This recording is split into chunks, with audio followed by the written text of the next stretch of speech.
second day in the conflict as the United Nations says the number of children forced to leave the country has reached 1 million. The figures show 3/4 of them are under 11 years old, and because of the devastation caused by the ongoing conflict, 80% don't go to school. It comes as UN weapons inspectors have demanded access to a site of a reported chemical weapons attack that killed hundreds of people on Wednesday.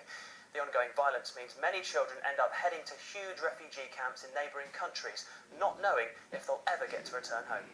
Their homes abandoned, their schools destroyed, and their futures right now uncertain.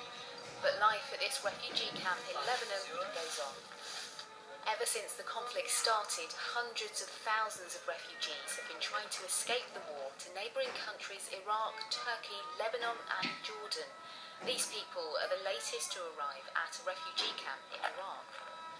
Now in total, 1 million children like these boys and girls have had to leave their country because of the fierce war between government forces and rebel troops. In March this year, I visited the Zaatari camp in Jordan on the Syrian border. It's where I met Shaima. She told me about missing life back home in Syria. I remember my house, my neighbourhood.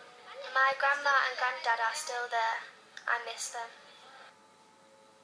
The situation in Syria has become incredibly difficult to sort out. The conflict has turned these children's lives upside down, and for now at least, life won't get back to normal anytime soon. While the numbers of refugees is continuing to rise right now, the BBC's Jim Muir has been at the border crossing with Iraq this morning. This is the latest of the refugee camps to spring up in the Middle East. Just 1 week ago, this huge area behind me was completely empty. Now there are 15,000 people camping here, and there are more coming in every single day.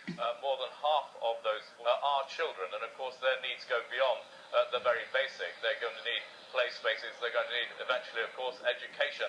So it's a huge challenge.